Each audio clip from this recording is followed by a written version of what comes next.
À l'âge de l'insouciance, comment imaginer ce qui a pu se passer? Devant les vestiges de ce mur de la honte, les Berlinois prennent un moment pour se recueillir.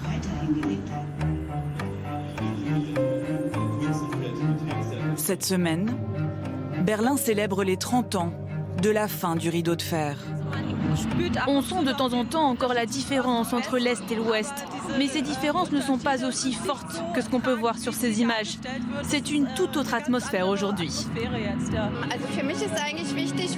Pour moi, c'est très important car j'ai grandi dans la partie ouest de la ville et j'ai maintenant beaucoup d'amis de la partie est. Et si j'ai pu les rencontrer, c'est grâce à la chute du mur. Partout dans la ville, des projections de ce moment historique. Des lumières pour ne pas oublier les heures sombres du passé. Nous ressentons actuellement l'importance de s'engager. Nous ne pouvons pas nous reposer sur nos acquis et dire que tout va bien. Quand on regarde la situation du monde, on voit qu'il faut à nouveau s'engager ensemble pour la liberté. Une première brèche qui annonce la fin de la guerre froide.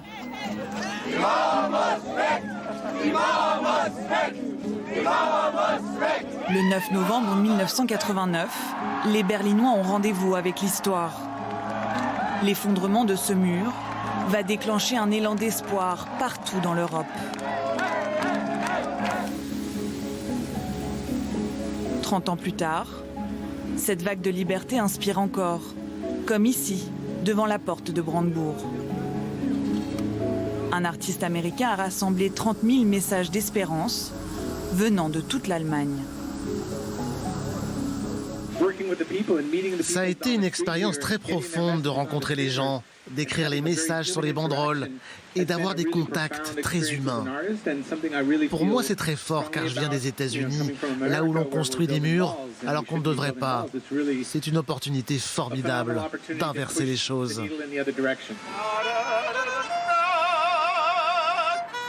Muse des artistes, cette relique de l'histoire fascine également les touristes. C'est devenu un incontournable de la ville.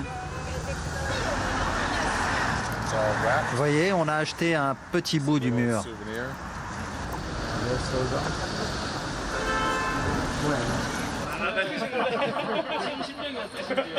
Ces Sud-Coréens visitent pour la première fois la capitale allemande.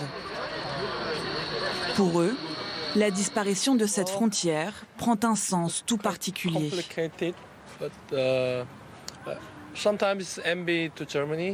On envie l'Allemagne. On espère qu'un jour, on aura la même idée de se réunir, de faire la réunification de la Corée. Il faudrait qu'on suive le modèle allemand. Berlin continue de susciter l'espoir. La chute du mur devait aboutir à un monde meilleur.